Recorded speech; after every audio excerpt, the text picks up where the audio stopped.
28 जनवरी को केंद्र सरकार ने राष्ट्रीय गीत वंदे मातरम को गाने को लेकर अनिवार्य घोषित कर दिया है। अब उनका कहना है कि जन गण मन के पहले वंदे मातरम गाया जाएगा, लेकिन उज्जैन के इमाम हमारे साथ हैं जिनका कहना है कि जिन स्कूलों में इसका पालन करवाया जाता है वहां से बच्चों को निकालना होगा। हम उनसे जानेंगे कि इस बात का विरोध क्यों किया जा रहा है और क्या कारण है। इमाम साहब बताएं। देखिए, राष्ट्रीय गान का जहाँ तक ताल्लुक है वो बिल्कुल ठीक है, गाया जा सकता है। वो हमारे अकीदे और हमारे विश्वास के खिलाफ नहीं है।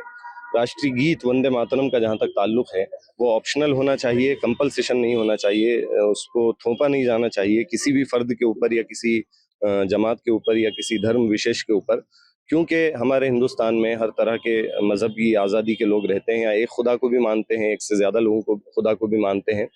लिहाजा हमें किसी से ये कंपलसरी नहीं करना चाहिए एक खुदा को मानने वाले एक से ज़्यादा को माने या एक से ज़्यादा को मानने वाले सिर्फ एक खुदा को माने। हिंदुस्तान इसकी आज़ादी देता है कि जिसको अपने अपने मज़हब पर रहना है वो अपने मज़हब पर पूरी आज़ादी के साथ प्रैक्टिस में रह सकता है। लिहाजा अगर ये वंदे मातरम गाया जाएगा तो उसमें हम इस बात का इकरार कर रहे हैं कि हम हमारी मातृभूमि को पूज रहे हैं। लिहाजा इस्लाम इसकी इजाज़त बिल्कुल नहीं दे सकता और हम अपने बच्चों को, बड़ों को, हर तरह के मुसलमानों को ये गुजारिश करेंगे, उनसे रिक्वेस्ट करेंगे कि ऐसे फ्लो में ना आए और ऐसे बहाव में ना आए और इस तरह की किसी भी ज़बरदस्ती को कबूल ना करें। मैं आपसे जानना चाहता हूँ कि जो वंदे मातरम का जो गीत है, राष्ट्रीय गीत, उसमें इस तरह के कैसे छंद है? क्या उसमें अल्लाह की इबादत को लेकर क्या परेशानियां आ रही? उसमें अल्लाह का जिक्र तो नहीं है, लेकिन उसमें मातृभूमि की पूजा का ज़रूर अलबत्ता जिक्र है। लिहाजा जो मुसलमान अल्लाह को कबूल करता है, अल्लाह को मानता है, उस पर यकीन रखता है, उसके साथ हिंदुस्तान की ज़मीन तो क्या, मदीना और मक्का की भी ज़मीन को पूजने की इजाज़त नहीं है। लिहाजा इस्लाम इसकी इजाज़त नहीं देता है। ये हिंदुस्तान से हमारा कोई मुखालिफत नहीं है, आप इसको गलत वे में ना ले जाइए। हम हिंदुस्तान पर जीते हैं और इसके लिए मर जाते हैं। आपको सैकड़ों हज़ारों मिसालें ऐसी मिलेंगी जिन्होंने हिंदुस्तान के लिए, हिंदुस्तान की लड़ाई में आज़ादी दी, अपना खून बहाया और अपनी जान के कुर्बानी पेश कर दी। लिहाजा हमें हिंदुस्तान से कोई आपत्ति नहीं है। इस गीत के अंदर जो स्पष्ट रूप से उल्लेख है कि हमें मातृभूमि की पूजा करना है, लिहाजा हम इस पंक्ति के खिलाफ। देश की जो बॉर्डर है वहाँ पर तो सभी धर्मों के लोग वहाँ पर हैं और यहाँ सुरक्षा में लगे हुए हैं, लेकिन देश अब अगर यहाँ की बात की जाए तो इस तरह की बातें क्यों सामने आ रही है कि अगर हम मातृभूमि की अगर पूजा भी करते हैं तो उसमें क्या ऐतराज है? इतनी सी चीज़ आपको समझ में नहीं आ रही। मैंने आपको क्लियर बताया कि इस्लाम का जो आधार है वो एकेश्वरवाद पर है, एक खुदा को मानने पर है। अगर कोई शख्स एक खुदा के साथ किसी और चीज़ को अपनी पूजा में शामिल करता है तो वो मुसलमान नहीं है। उसका नाम अब्दुर्रहमान हो या उसका नाम अब्दुल्ला हो, वो मुसलमानों के मोहल्लों में रहता हो, घरों में रहता हो, मुसलमान परिवार से हो, मुसलमानों का लिबास पहनता हो, लेकिन अगर वो एक खुदा के साथ किसी और खुदा को शामिल करता है, किसी और की पूजा करता है, तो वो मुसलमान नहीं है।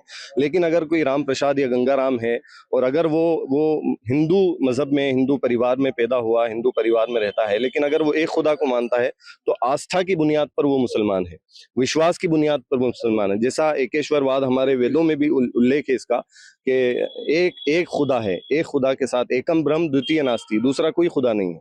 लिहाजा हम इस बात की इजाज़त बिल्कुल भी नहीं दे सकते कि हम किसी ज़मीन को पूजें, किसी पहाड़ को पूजें, किसी दरिया को पूजें। इस्लाम इस चीज़ की इजाज़त नहीं देता है। केंद्र सरकार के बाद ही अब तो राज्य सरकार ने भी इसको लेके दिशा निर्देश जारी कर दिए हैं। अब आप उस पर क्या करेंगे अगर लोग इसको ज्यादा मानेंगे? कोई कितना भी जो है इस पर ज़बरदस्ती करेगा, लेकिन मुसलमान इसके लिए बिल्कुल भी राज़ी नहीं हो सकता, क्योंकि वो इस्लाम को नहीं छोड़ सकता। और हुकूमत को ये चाहिए कि वो ऐसे फैसले ना लें जो हमारे ईमान पर हमला करते हैं, हमारे अकीदे और आस्था पर हमला करते हैं। हुकूमत को चाहिए कि इसमें थोड़ा सा फ्लेक्सिबल रहें। ऐसे अगर स्लोगन हैं, ऐसे अगर कोई गीत हैं जो मुसलमानों के अकीदे के ख़िलाफ़ जा रहे हैं, उनकी आस्था और विश्वास के ख़िलाफ़ जा रहे हैं, तो उसमें उन्हें ऑप्शनल रख देना चाहिए, कंपल्सेशन नहीं करना चाहिए। आपने स्कूलों को लेकर भी कहा है कि जो वंदे मातरम जहाँ पर गाया जाता है वो वहाँ पे बच्चों को इससे निकाला जाना चाहिए, उन्हें इस तरह की शिक्षा दीक्षा नहीं दी जाना चाहिए। बिल्कुल, हम तो ये चाहते हैं कि हमारे बच्चे पढ़ें, खूब टेक्नोलॉजी और साइंस में तरक्की हासिल करें, लेकिन वो मुसलमान रहते हुए ये सब करें।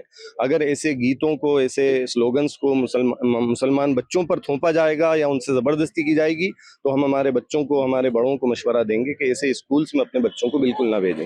हुकूमत ने आज से तकरीबन 25-30 साल पहले भी ये चीज़ लागू की थी और इसमें जो है कंपल्सेशन किया था कि हम वंदे मातरम को लाजमी तौर पर अपने इदारों में गाएं। इस्लाम इस चीज़ की बिल्कुल भी इजाज़त इसलिए नहीं देता है कि इस्लाम में एक खुदा के साथ किसी और खुदा को शामिल करने की या उसके साथ किसी की पूजा की इजाज़त बिल्कुल भी नहीं है। अगर कोई शख्स मुसलमान रहते हुए एक अल्लाह के साथ किसी को कबूल करता है या उसकी पूजा करता है या अर्चना करता है तो वो मुसलमान नहीं है। लिहाजा हम वंदे मातरम का इसलिए विरोध करते हैं कि उसमें जो है हमारी हिंदुस्तान की धरती को पूजने का जिक्र है और मुसलमान ये काम बिल्कुल नहीं कर सकता है, उसके लिए सबसे बड़ा गुनाह है। इमाम साहब, लोकतंत्र के सबसे बड़े मंदिर संसद भवन में भी कई मुस्लिम के बड़े बड़े नेता हैं, उन लोगों ने इस बात का, जब मोदी सरकार इसको लागू कर रही थी तो इसका विरोध क्यों नहीं किया? नहीं, बहुत से लोगों ने विरोध किया, आपने शायद देखा नहीं। देखिए, मुसलमानों में दो तरह के लोग हैं। जो एक वो है तबका है जो इस्लाम को ठीक से जानता नहीं है, पढ़ा लिखा नहीं है और इस्लाम के जो बेसिक आस्थाएं हैं उसको ही ठीक से वाकिफ नहीं है, और एक वो लोग हैं जो वाकिफ हैं। तो जो लोग वाकिफ हैं कि इस्लाम किस चीज़ पर आधारित है, इस्लाम इस चीज़ पर आधारित है कि आपको एक खुदा के साथ किसी को पूजा में शामिल नहीं करना है। दूसरा, प्रॉफिट मोहम्मद सल्लल्लाहु अलैहि वसल्लम के दिखाए हुए मार्गदर्शन को छोड़कर किसी और के रास्ते पर नहीं चलना है।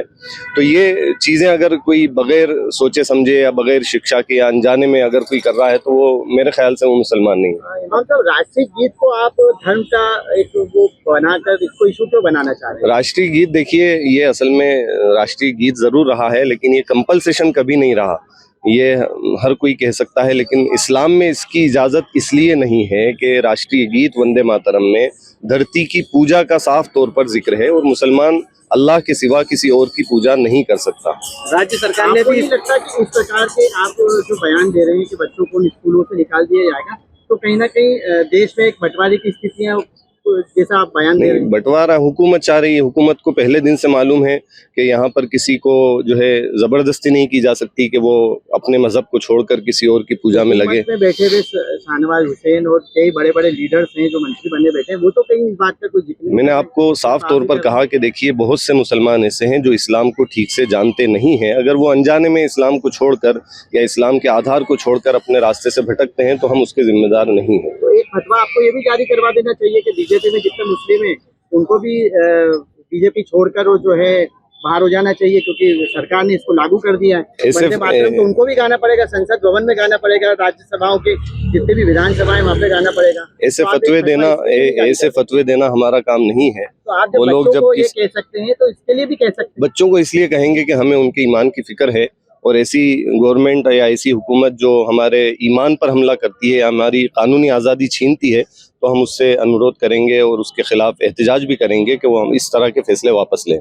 ये हैं हमारे साथ इमाम साहब, जिन्होंने बताया कि जो वंदे मातरम जो है, जो राष्ट्रीय गीत की जो अनिवार्यता कर दी गई है, अगर अनिवार्यता से सरकार पालन करवाती है तो हम उसका विरोध करेंगे और हम अपने लोगों को भी ये समझाएंगे कि वे सरकार के दबाव में ना आए और अपने बच्चों को ऐसे स्कूलों से निकालें जो कि लोगों पर दबाव बनाते हैं और उन्हें वंदे मातरम सिखाते हैं।